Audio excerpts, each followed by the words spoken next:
नमस्कार साथियों, एनालाइजर में आपका स्वागत है। अधीक्षक के पद तो आ गए हैं, लेकिन बड़ी समस्या है। इस पूरे सिलेबस को पढ़ने के दौरान थोड़ा सा संजीदा बात करने वाला हूं मैं। आप तो थोड़ा जो सीरियस कैंडिडेट हैं वो रुक करके ध्यान से देखेंगे। अधीक्षक का पद जो कि 55 पद आया है, सीजीपीएससी ले रही है इसके लिए एग्जाम। महिला एवं बाल विकास विभाग के अंतर्गत ये पद होंगे, राजपत्रित अधिकारी के पद हैं। लेकिन इस पद को लेना उतना जितना आसान है दिख रहा है उतना आसान है नहीं, क्योंकि इसका सिलेबस कहता है कि आप थोड़ा कठोर मेहनत करिए तभी मैं सिलेक्शन आपको दे पाऊंगा। सिलेबस बड़ा लंबा है, बड़ा है, साथ ही नया सिलेबस भी है। अधिनियम वाले पार्ट या फिर इस तरीके के पार्ट, इस तरीके के भाग, इस तरीके के विषय अन्य जगहों पर देखने को नहीं मिलता। तो उसको एक कंप्लीट करना अपने आप में एक बड़ा चुनौती है। किसी अधिनियम को पढ़ें, किसी को छोड़ दें, सबसे बड़ी मूर्खता वाली बात होगी। क्यों? क्योंकि हो सकता है जिस अधिनियम को आपने पढ़ा उस अधिनियम से कोई प्रश्न न पूछे, और जिस अधिनियम को आपने नहीं पढ़ा उसी अधिनियम से प्रश्न पूछ दे। एक दूसरा तरीका तो यह भी हो सकता है कि अधिनियम का कुछ महत्वपूर्ण बिंदु पढ़ लिया जाए और कुछ जो आपको नॉन आईएमपी लगता है उसे छोड़ दिया जाए, गैर महत्वपूर्ण बिंदुओं को छोड़ दिया जाए। लेकिन वो भी एक कठिन मामला हो सकता है, क्योंकि जो बिंदु आपको गैर महत्वपूर्ण लग रहा है, हो सकता है एग्जामिनर को भी वो बिंदु गैर महत्वपूर्ण लगे और एग्जामिनर को ऐसा लगे कि इसको बच्चा या स्टूडेंट जो है, अभ्यर्थी जो है, वो पढ़ा ही नहीं होगा और वहीं से प्रश्न पूछ दे। इसका मतलब साफ सा मेरा कहना है कि जो भी अधिनियम पढ़ने पड़ेंगे, जो भी सिलेबस पढ़ना पड़ेगा, उस सिलेबस को संपूर्ण रूप से पढ़ना पड़ेगा। कुछ भी चीज छोड़ना नहीं चाहिए, तभी जाकर के सिलेक्शन होगा। अगर सिलेबस के पहले भाग को देखा जाए जिसमें छत्तीसगढ़ का सामान्य ज्ञान है, तो छत्तीसगढ़ के सामान्य ज्ञान में जो प्रश्न पूछे जाएंगे लगभग सभी बच्चों के वही एवरेज मार्क्स होने वाले हैं। इसमें बहुत ज्यादा मेहनत नहीं कर सकते आप, या फिर बहुत ज्यादा नंबर भी नहीं ला सकते।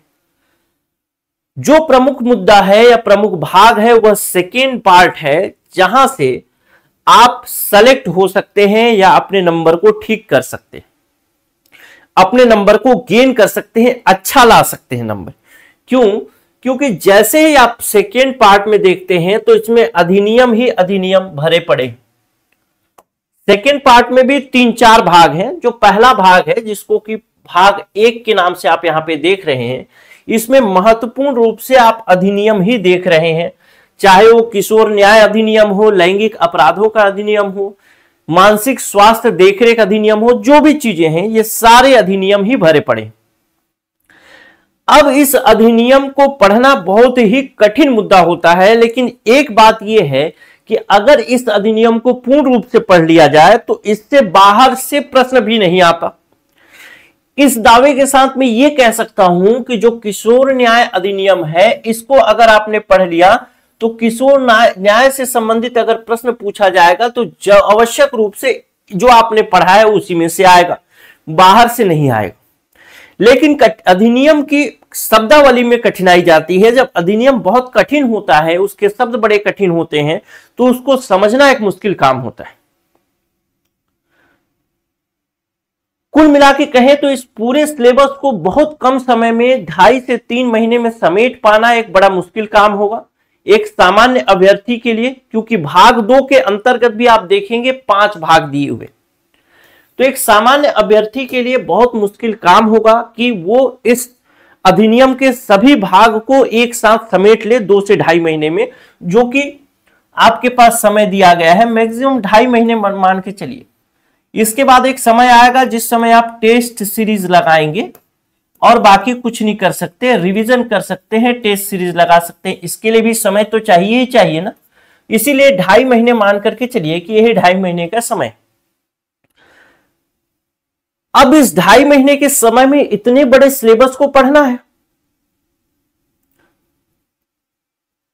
तो समस्या ये आपकी है, एग्जामिनर की कोई समस्या नहीं है। एग्जामिनर ने, सीजीपीएससी ने आपके सामने प्रस्तुत कर दिया भैया कि ये सिलेबस है, इसी सिलेबस से प्रश्न पूछेंगे। अब आपकी समस्या है कि आप 2.5 महीने में कितना बेहतर तरीके से पढ़ सकते हैं, कितना बेहतर तरीके से नहीं पढ़ सकते।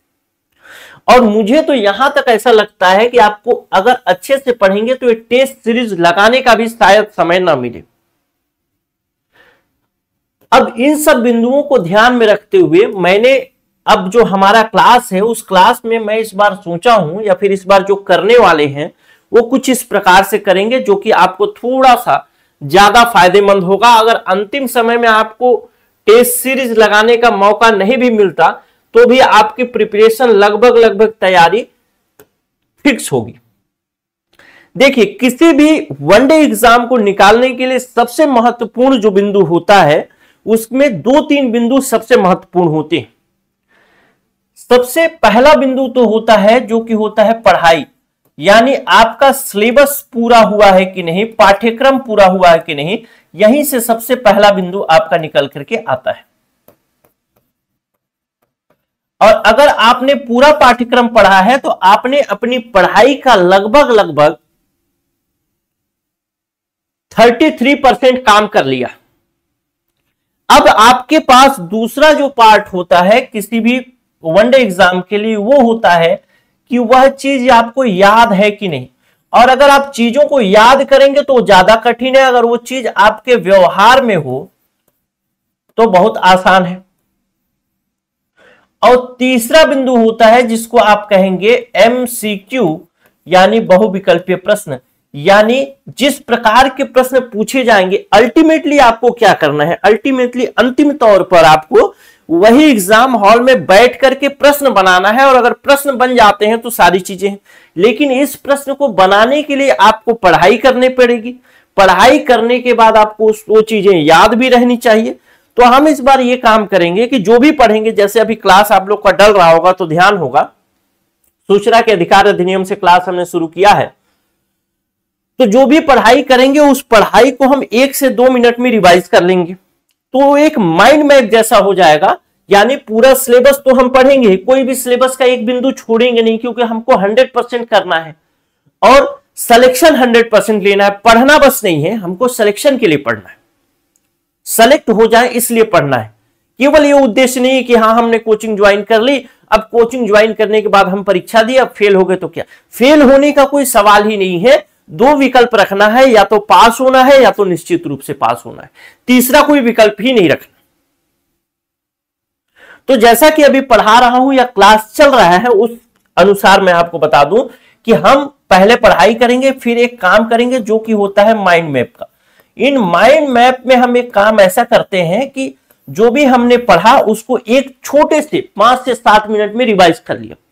अब जब आप रिवाइज कर लिए उसको, अगर फ्यूचर में आपको चीजें फिर से भूल रहे हैं तो फिर आप उसी वीडियो का वही भाग, यानी केवल 7 मिनट का भाग देख करके चीजों को रिवाइज कर लेंगे दोबारा, कभी आपको फ्यूचर में जरूरत पड़ी तो ये काम आपका बहुत आसान हो जाएगा। अब बात आते हैं MCQ। MCQ यानी सामान्य तौर पर इसको कहा जाता है टेस्ट सीरीज। लेकिन जैसा कि मैंने आपको कहा कि शायद हो सकता है कि समय इतना कम है कि आपको टेस्ट सीरीज लगाने का मौका ही ना मिले। अगर मिल जाता है तो बहुत अच्छी बात है। तो इस उद्देश्य की पूर्ति के लिए मैंने यह सोचा है कि जैसे ही एक अधिनियम खत्म होगा वैसे ही उसका बहुविकल्पीय प्रश्न करा लेंगे हम। अगर छोटा अधिनियम है तो 25 प्रश्न तक और बड़ा अधिनियम है तो 50 प्रश्न, यानी हर अधिनियम से आपके पास 25 से 50 प्रश्न आप रेडी करके रखेंगे पहले से। आपको पता रहेगा किस तरीके के प्रश्न आते हैं, स्टैंडर्ड वाले यानी जो आजकल कूट वाले प्रश्न पूछे जा रहे हैं उस तरीके के प्रश्न 25 से 50 कर लेंगे। तो इससे क्या होगा कि इन फ्यूचर अगर ऐसा केस बनता है कि आपको टेस्ट सीरीज लगाने का मौका नहीं मिल पाता, तब की स्थिति में भी आप तैयार रहेंगे। कोई दिक्कत वाली बात नहीं है, बस पढ़ करके जाइए और कंप्लीट हो जाएगा। और अगर ऐसा हम 25 से 50 प्रश्न का MCQ कर लेते हैं जो कि संभावित प्रश्न होंगे, हो सकता है कि उसमें से एक आध प्रश्न 10 प्रश्न 20 प्रश्न कुछ फंस भी जाए, सेम प्रश्न, कोई बड़ी बात नहीं, पहले फंसे हुए हैं। महिला पर्यवेक्षक में इसी तरीके का सिलेबस था, 60 प्रश्न पूछा एक भाग से, 59 प्रश्न फंसा। तो ये कोई बड़ी बात नहीं है। बहुत सारे एमसीक्यू कराए थे, उस एमसीक्यू में से पॉइंट टू पॉइंट प्रश्न फंस गया, यानी कोई भी उसमें सुधार, कोई चेंजेस नहीं, जैसा प्रश्न था वैसे ही पूछ लिया गया। वैसे ही अगर सीजी टेट का देखें तो सीजी टेट में भी ऐसे कई मामले हैं, कई प्रश्न हैं जो कि मैंने कराए और वही प्रश्न फंस गए। तो ये हो सकता है, इत्तेफाक हो सकता है, कोई बड़ी बात नहीं। मेरा कहने का मतलब यह है कि पढ़ाई करने के साथ अगर हम एमसीक्यू भी कर लेते हैं पूरे विषय का, जो भी टॉपिक हम पढ़ रहे हैं, तो हमारा एक संपूर्ण कंप्लीट पढ़ाई हो जाएगा। तो इस बार जो मैं क्लास ये जो कंप्लीट करूंगा, इसमें बस वही तरीका हम लोग अपनाएंगे। 3 स्टेप होंगे हमारे। पहला तो हमको जल्दी से जल्दी सिलेबस खत्म करना होगा, और मेरा टारगेट ये होगा कि आपको इसको 2-2.5 महीने में आपका पूरा कंप्लीट करा दूं, ताकि आपका रिवीजन का समय मिल जाए। सिलेबस जैसे ही कंप्लीट होगा तो ये काम तो हमारा 33% का हो गया। सिलेबस जब कंप्लीट करेंगे उसके साथ ही हम लोग ये काम क्या करेंगे, जो होगा माइंड मैप का काम, यानी चीजों को 5 से 7 मिनट में ही रिवाइज कर लेंगे, और फ्यूचर में अगर जरूरत पड़ती है तो हमारा वो 5 से 7 मिनट वाला वीडियो ही पर्याप्त होगा। और तीसरा एक काम करेंगे जो होगा एमसीक्यू का काम, यानी बहुविकल्पीय प्रश्न। जितने टॉपिक पढ़ेंगे उन सारे टॉपिक को हम इसमें कवर करेंगे। हमारा मुख्य मुद्दा क्या होगा, पढ़ाई। ठीक, हमारा मुख्य मुद्दा क्या होगा, पढ़ाई। नहीं, हमारा मुख्य मुद्दा पढ़ाई नहीं होगा। हमारा मुख्य मुद्दा क्या होगा, चयन, सिलेक्शन। केवल और केवल एक ही लक्ष्य होगा हमारा, वो होगा सिलेक्शन। तो उस सिलेक्शन के लिए जितने काम कराऊंगा वो सारे काम आपको करने हैं, ईमानदारी से करने हैं। देखिए, जितना मैं पढ़ाऊंगा, जितना कराऊंगा, संभवतः उतना में आपका 100% सिलेक्शन है, 100%। लेकिन जितना मेहनत मैं करूंगा उतना ही मेहनत आपको भी करना पड़ेगा। और बहुत ज्यादा मेहनत मैं नहीं मांग रहा। अभी तो 2 वीडियो 2 क्लास मैं अपलोड हो रहा है एप्लीकेशन में। आने वाले समय में 3 घंटे, 4 घंटे, 5 घंटे की क्लास भी हो सकता है कि मैं पढ़ाऊं, कोई बड़ी बात नहीं। तो वो समय आपको देना पड़ेगा। आप अपना 2 से 2.5 महीना, 3 महीना का समय दीजिए, और आपका सिलेक्शन यूं टक से लेकर के और निकलिए। ये मौका, ये अवसर बार बार नहीं आएगा। और पॉजिटिव होकर के तैयारी करें, एकदम चुटकियों में निकलेगा एग्जाम। इसके लिए बहुत ज्यादा इधर उधर दौड़ भाग ये सब करने की जरूरत नहीं।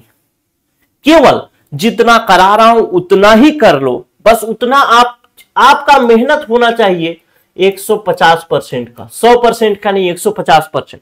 जितना पढ़ाया उसका 150% का मेहनत होना चाहिए। और आपको दिखेगा जितना पढ़ाया वो पढ़ाया, मैं उसमें लगभग 500% मेहनत करूंगा, क्योंकि ये क्लास रेडी करने में, पढ़ाने में बहुत समय और मेहनत लगता है, बहुत दिमाग लगता है मेरा। चूंकि ये सब रिकॉर्डेड क्लास होगा तो ये भी उद्देश्य होता है कि बच्चे के मन में कोई सवाल ना पैदा हो, उसको सारे सवालों के जवाब वहीं पे मिल जाए। तो वो सब चीजें, एक अच्छा टीचर तो वही माना जाएगा भाई कि जो पढ़ाया उसको घेर के बच्चे खड़े हो गए तो क्या मतलब, उसको समझ में ही नहीं आया। इसका मतलब अच्छा टीचर तो वही है कि पढ़ाया और आपको पूरी तरीके से चीजें समझ में आ जाए। तो इस तरीके से हम क्लास करेंगे। बस आपको मेहनत करना है 2 से 3 महीने में जी तोड़। और कोई 5 घंटे 6 घंटे की मेहनत कोई बहुत बड़ी बात नहीं है। इससे ज्यादा मेहनत जो है ना, एक 8 साल 9 साल का बच्चा करता है। भाई दूसरी में है, स्कूल जाता है, स्कूल में कब से 10 से 4 बजे तक रहता है। कितने घंटे हो गया, 10 से 4, 10 2 12 और 4, 6 घंटे तो हो ही गया। 6 घंटे वो दूसरी पढ़ने के लिए, दूसरी को पास होने के लिए दे रहा है। तो आप जॉब के लिए, नौकरी के लिए 7 घंटे 8 घंटे 6 घंटे नहीं दे सकते, दे सकते। तो मेहनत करिए और निकालिए, और अच्छी तरीके से, अच्छी स्ट्रेटेजी, इस तरीके से चलेंगे तो कुछ छूटने वाला नहीं। हर चीज को लेकर के चलेंगे और निकाल के निकलेंगे। ठीक है, बस यही थी मेरा कहना। कई बच्चों का एक डाउट था कि भाई क्लासेस कैसे होंगी, उनको समझ में नहीं आ रहा था, तो मैं सोचा इस प्रकार से बता देता हूं कि इसमें सब चीज कवर करेंगे, वो सारा चीज करेंगे जिससे आपका सिलेक्शन हो, जिससे आपका चयन हो।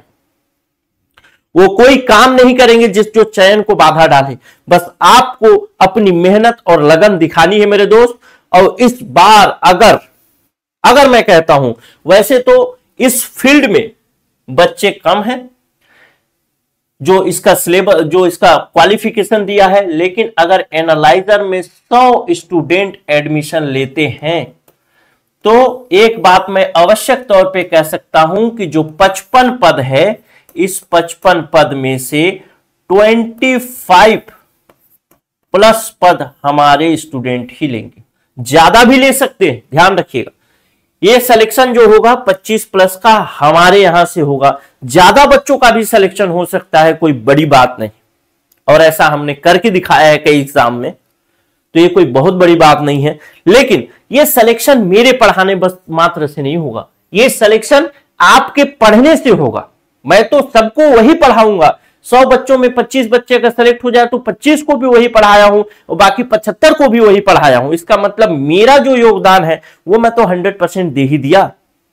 तो आपको काम करना है, आपको मेहनत करना है कि आपको सिलेक्शन लेना है।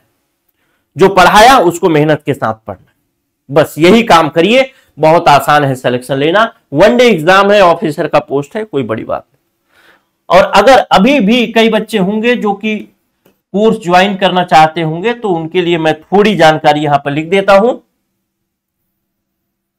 ताकि वो और बच्चे कोर्स ज्वाइन कर सके। और आपके पहचान में होंगे जो कि सोशियोलॉजी, साइकोलॉजी या फिर MSW लॉ वाले होंगे, तो उनको जरूर बताएं कि भाई इस तरीके से आपके लिए पोस्ट आया है, तो कोई तो आपके पहचान का निकल जाए, अच्छी तरीके से अच्छा कमाए खाए, जीवन जिए। तो हमारा व्हाट्सएप नंबर है 94 064 21 014। मैं चाहता हूं कि अधिक से अधिक बच्चे सेलेक्ट हों। अगर आप कोर्स लेना चाहते हैं तो इस नंबर पे व्हाट्सएप में मैसेज करके बात कर सकते हैं। ध्यान रखिएगा, कोर्स का फीस जो है वो 10,000 प्लस GST है, लेकिन टॉप 20 स्टूडेंट के लिए ये 50% का डिस्काउंट है, तो आप इसको 5,000 रुपए में ज्वाइन कर सकते हैं। क्लियर है? 5,000 रुपए में ज्वाइन कर सकते हैं अगर आप टॉप 20 स्टूडेंट में आते हैं। हमारी क्लासेस ऐसे ही चलेगी और इसी तरीके से, बस अगर आप पूरे बच्चे मेहनत कर दें तो 100% पूरे बच्चे सेलेक्ट हो जाएंगे, कोई डाउट वाली बात। यानी हो भी सकता है कि पूरे के पूरे स्टूडेंट 55 के 55 एनालाइजर से ही हों, और ऐसा हुआ है कई बार, हो सकता है कि इस बार हो। नमस्कार।